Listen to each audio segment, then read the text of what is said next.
नमस्कार, स्वागत है आपका सुनो कहानी में। आप सुन रहे हैं आचार्य चतुर्सेन जी के द्वारा लिखित उपन्यास वैशाली की नगर वधू। कहानी के पिछले भाग में हमने सुना कि किस प्रकार सभी लोगों ने साम दाम दंड भेद का इस्तेमाल करते हुए राजकुमार विदुडप को छुड़ाया। साथ ही साथ हमने राजा के अभिषेक के बारे में सुना, जहां उन्हें कौशल का नया राजा घोषित किया गया। अब विस्तार से जानने के लिए आपको कहानी का पिछला भाग सुनना पड़ेगा। तो आइए कहानी में आगे की ओर चलते हैं। भाग 35, आत्मदान।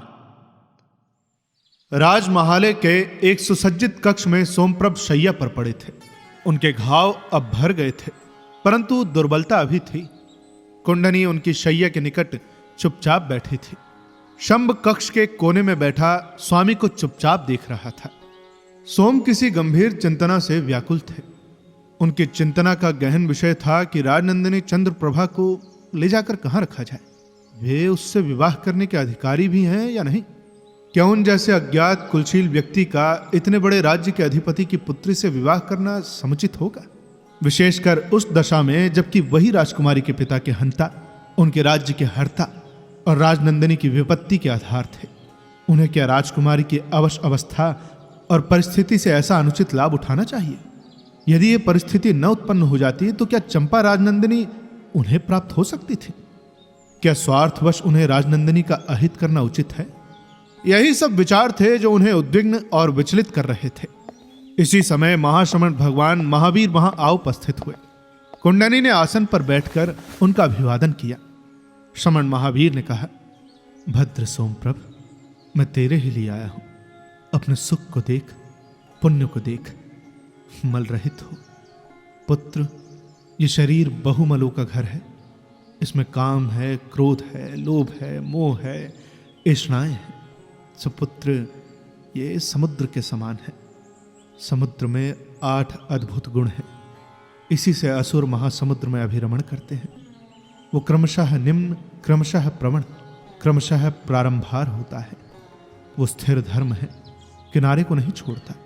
वो मृत शरीर को निवास नहीं करने देता, बाहर फेंक देता है। सब महानदी, गंगा, यमुना, अचिरवती, शरभू, मही जब महासमुद्र को प्राप्त होती हैं तो अपना नाम गोत्र त्याग देती हैं। और भी पानी, धारा, अंतरिक्ष का वर्षा जल समुद्र में जाता है, परंतु महासमुद्र में ऊनता या पूर्णता कभी नहीं होती। वो महासमुद्र एक रस है। वो रत्नाकार है। शंख, मोती, मूंगा, वैदुर्य, शिला, रत्नवर्ण, मणि, मसाण गल्ल समुद्र में रहती है। वो महासमुद्र महान प्राणियों का निवास है। तिमी, तिमिंगल, तिमिर, पिंगल, असुर, नाग, गंधर्व उसमें वास करते हैं। उनमें 100 योजन वाले शरीरधारी भी हैं, 300 योजन वाले भी हैं, यहां तक कि 400 योजन वाले भी हैं, और भी अनेक। सुपुत्र, धर्ममय जीवन भी समुद्र की भांति क्रमशः गहरा, क्रमशः प्रमण, क्रमशः प्रारंभार है। एकदम किनारे सा खड़ा नहीं होता। जो धर्म जीवन में क्रमशः क्रिया, मार्ग, आज्ञा और प्रतिवेद होता है, उसी का क्रमशः अभ्यास करने से मनुष्य आनागामी भी होता है। यह जीवन का ध्रुव ध्येय है। सोमभद्र, तो महासमुद्र के अनुरूप बन, पुण्य कर और मल रहित हो निर्वाण को प्राप्त कर। सोम ने कहा, तो भगवान आप जैसा मेरे लिए हितकर समझें। यही तो भद्र, तूने विदुडप को राजा बनाया, ये तेरा सत्कर्म हुआ। पर शील का भार अब भी तुझ पर है, उसे भी उतार। वो तेरे लिए सहना होगा, कल्याण करना होगा। भगवान श्रमण जैसा ठीक समझे, उसे तो कौशल के पट्ट राजमहिषी बनने दे भद्र। बस इसी से सब हो गया। सोम का मुंह रक्तहीन श्वेत हो गया। मृत पुरुष की भांति शैया पर वो पड़े रहे, परंतु उन्होंने स्थिर वाणी से कहा, भगवान ऐसा ही हो। आप सत्य कहते हैं, मैं वो भार वहन नहीं कर सकता। तेरा कल्याण हो आयुष्मान। मैं कुमारी से कहूंगा, राजकुमार से भी। अप्यायित हुआ भगवान, चीर बाधित हुआ भगवान। सोम ने यंत्रवत कहा। वो काष्ठवत शैया में पड़े रह गए। कुंडनी ने सुना, उसका मुंह सूख गया। भगवान महावीर कक्ष से धीरे धीरे चले गए। सहभोग्यमिदं राज्यम। मध्याह्नोत्तर चतुरंगला छाया काल में राजसभा का आयोजन हुआ। कौशलपति महाराज विदुड़ब छत्र चमर धारण किए सभा भवन में पधारे। उनके आगे आगे सोमप्रभ नग्न खड़ग लिए और पीछे सेनापति कारायण खड़ग लिए चल रहे थे। सिंहासन पर बैठते ही महालय से शंख ध्वनि हुई। वेद पाठी ब्राह्मणों ने स्वस्ति वाचन पाठ और कुल कुमारियों ने अक्षत लाजा विसर्जन किया। इसके बाद महाराज विदुड़ब ने सिंहासन से खड़े होकर आचार्य अजीत के स्कंबली को महामात्य का खड़ग देकर कहा, आचार्य, मैं आपको कौशल के महामात्य पद पर नियुक्त करता हूं, यह खड़ग ग्रहण कीजिए। आचार्य ने खड़ग ग्रहण करके उच्चासन के निकट आकर उच्च स्वर से कहा, सहभोग्यमिदं राज्यम। साथ साथ भोगने योग्य राज्य को कोई अकेला नहीं भोग सकता। इसलिए मैं घोषणा करता हूं कि जो अमात्य और राज कर्मचारी निष्ठापूर्वक अपने अधिकारों पर रहना चाहते हैं वे शांति पूर्वक रहें। महाराज विदुड़ब अपने राज्यकाल में उन्हें द्विगुणित भुक्त वेतन देंगे। जिस अमात्य और राज कर्मचारी ने राज विद्रोह किया हो उसका वो कार्य पूर्व महाराज प्रसेनजित के प्रति आदर भावना का द्योतक समझकर महाराज विदुड़ब उसे क्षमा करते हैं। अब वो यदि राजनिष्ठा से राज सेवा करे तो उसकी नियुक्ति यथापूर्वक रहेगी। ऐसे लोग सेवा ना करें तो पुत्र परिजन धन सहित स्वेच्छा से जहां चाहे चले जाएं, कोई प्रतिबंध नहीं है। परंतु जो कोई राज्य में विद्रोह करेगा या किसी प्रकार मन वचन कर्म से शांति भंग करेगा उसे एक कठोरतम दंड दिया जाएगा। इस घोषणा के होने पर सभा में हर्ष ध्वनि और महाराज विदुड़ब का जय जयकार। महाराज कौशलपति की जय हो। देव कौशलपति विदुड़ब की जय हो। महामात्य ने फिर कहा, महाराज की आज्ञा से मैं सबसे प्रथम महाराज और कौशल राज्य की ओर से मागध राजमित्र और कौशल के मान्य राज अतिथि श्री सोमप्रभ देव का अभिनंदन करता हूं, जिनके शौर्य विक्रम और मैत्री के फलस्वरूप हमें आज का शुभ दिन देखना श्रेयस्कर हुआ। महाराज विदुड़ब घोषित करते हैं कि आज से कौशल सदैव मगध का मित्र है। मगध का शत्रु कौशल का शत्रु और मगध का मित्र कौशल का मित्र है। कौशल के परम मित्र मागध श्री सोमप्रभ देव के अनुरोध पर कौशलपति महाराज विदुड़ब ये घोषणा करते हैं कि वत्सराज उदयन की मैत्री चाहे जिस भी मूल्य पर कौशल प्राप्त करेगा और मैत्री का संदेश लेकर शीघ्र ही कोई राजपुरुष वत्सराज महाराज उदयन की सेवा में जाएगा। अपनी मैत्री सद्भावना और कृतज्ञता के प्रकाशन स्वरूप महाराज विदुड़ब मगध सम्राट को काशी का राज्य भेंट करते हैं। जय हो। इस पर सब और हर्ष ध्वनि हुई। महामात्य ने कहा, अब संधि विग्रहिक के पद पर महासामंत पायासी और अर्धमंत्री के पद पर महाशाल लोहित्य की नियुक्ति की जाती है तथा राज्य व्यवस्था के संचालनार्थ 8 अमात्यों का एक अमात्य मंडल नियुक्त किया जाता है। उनके सामर्थ्य की परीक्षा उनके किए हुए कार्यों की सफलता से की जाएगी। महाबलाधिकृत सेनापति कारायण को और राजपुरोहित वसुभट्ट को नियत किया जाता है, जो शास्त्र प्रतिपादित गुणों से युक्त उन्नत कुल में उत्पन्न षडंग वेदों के ज्ञाता, दंड नीति, ज्योतिष तथा अर्थ वेदोक्त मानुषी और देवी विपत्तियों के प्रतिकार में निपुण है। इसके बाद महाराज विदुड़ब को भेंटें दी जाने लगी। सबसे प्रथम मगध की ओर से सोमप्रभ ने एक रत्न जटित खड़ग भेंट किया। इसके बाद देश देश के राजा, राज प्रतिनिधि और फिर श्रीमंत सेठी तथा पौरगण और राज कर्मचारियों ने भेंटें अर्पण की। फिर मंगल वाद्य के साथ यह समारोह संपूर्ण हुआ। मार्मिक भेंट। रात बीत गई थी। बड़ा ही सुंदर प्रभात था।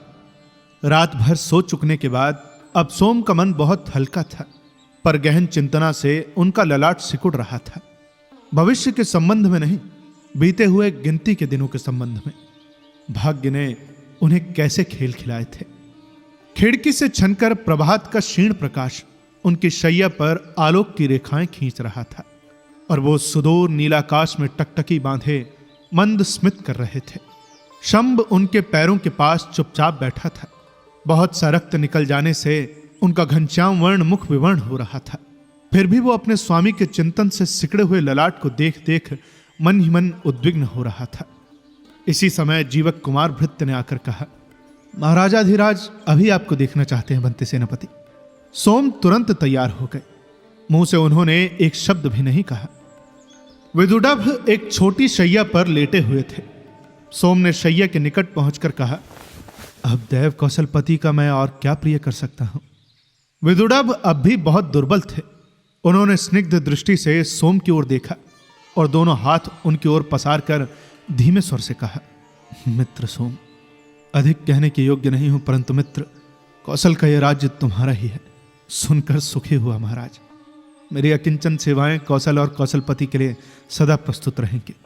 विदुडभ ने अर्ध निमिलित नेत्रों से सुदूर नीलाकाश को देखते हुए कहा, मैंने तो बहुत चाहा था मित्र कि तुम्हें अपने प्राणों के समान अपने ही निकट रखूं, परंतु महाश्रवण महावीर और माता कलिंग सेना ने ठीक नहीं समझा।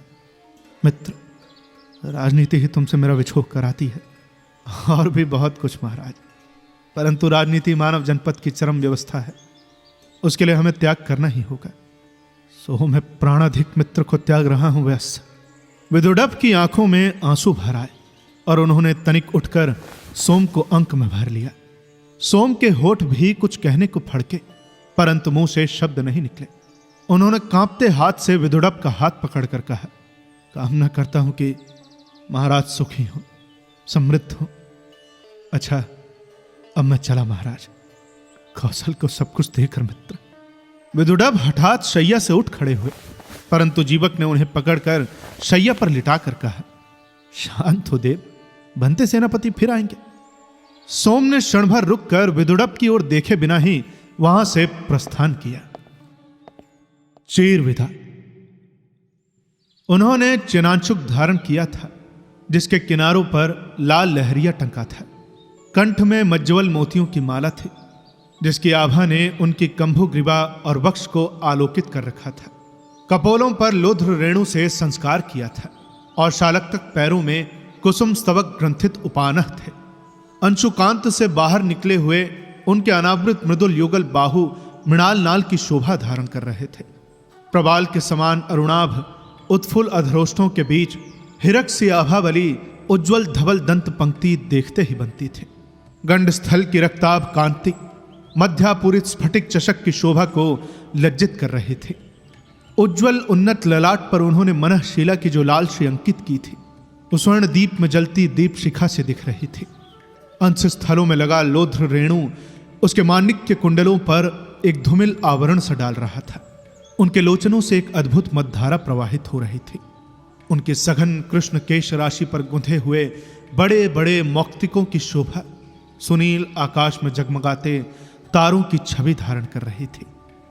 प्रासाद के उद्यान में अशोक के बड़े बड़े वृक्षों की कतार चली गई थी।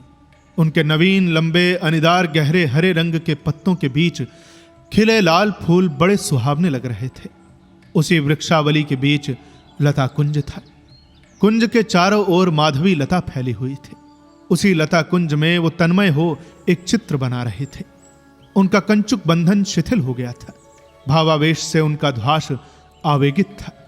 नेत्रों की पलकें चित्र फलक पर स्थिर और मग्न थी। कोमल चंपक वर्णी कुर्चिका से लाजावर्त और मनशीला की रेखाएं चित्र पर खींच रही थी। वायु शांत थी। वातावरण में सौरभ बिखर रहा था। लता गुल्म स्तब्ध थे।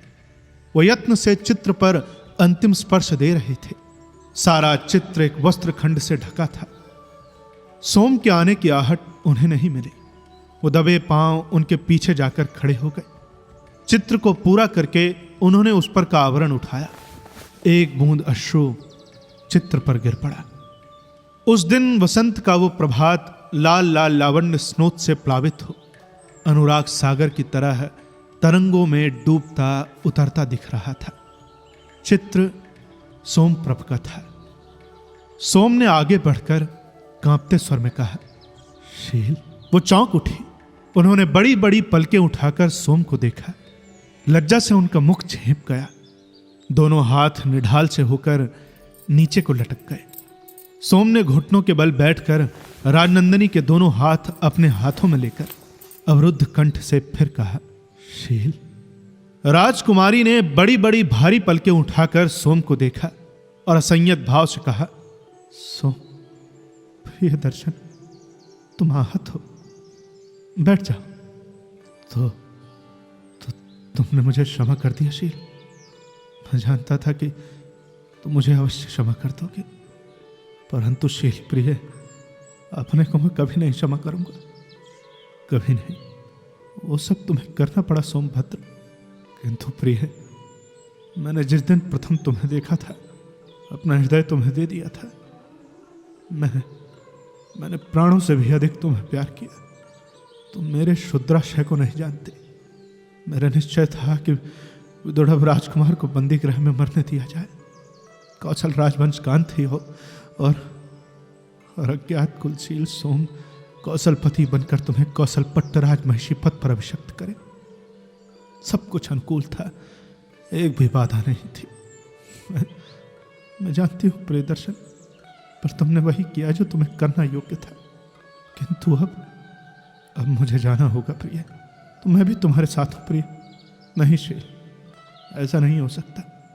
मुझे जाना होगा और तुम्हें रहना होगा। मैं कौशल का अधिपति न बन सका, किंतु तुम कौशल के पट्टराज महिषी रहोगे, यही ध्रुव है। नहीं सोम, मैं सोम प्रियदर्शन तुम्हारे चिर किंकरी पत्नी होने में गर्व अनुभव करूंगी। ओह नहीं, एक अज्ञात कुलशील नगण्य वंचक की पत्नी महिमा मही चंपा राजनंदिनी नहीं हो सकती। किंतु सोमभद्र, मैं तुम्हारी चीरदासी शील हूं।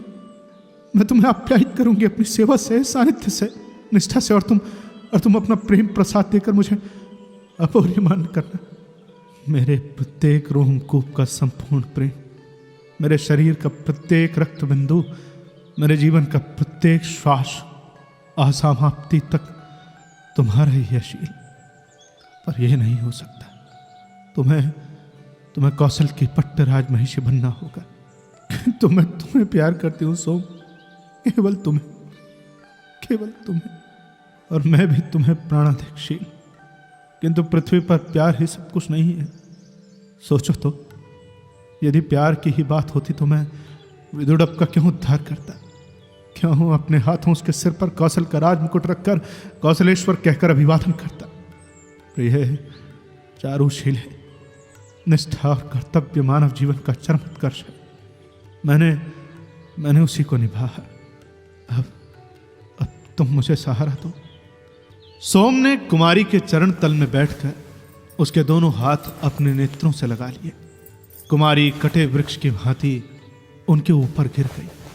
उनकी आंखों से अश्रुधारा बह चली। बहुत देर तक दोनों निर्वाक निश्चल रहे।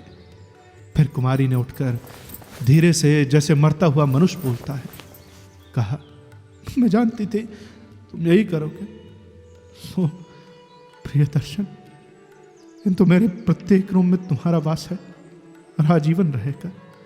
जीवन के बाद भी अति चिरंतन काल तक तुम्हारा कल्याण हो शुभ है। तुम सुखी हो। कौशल पट्टराज महिषी शील चंदना चंद्र प्रभे शुभ के। सोम ने झुककर खड़ग उष्णीश से लगाकर राजसी मर्यादा से कुमारी का अभिवादन किया और फिर कक्ष से बाहर पैर बढ़ाया। कुमारी ने एक पग आगे बढ़ाकर वाष्ण पाव वरुद्ध कंठ से कहा, सोमभद्र, मेरे धूम्र केतु को लेते जाओ। वो बाहर है।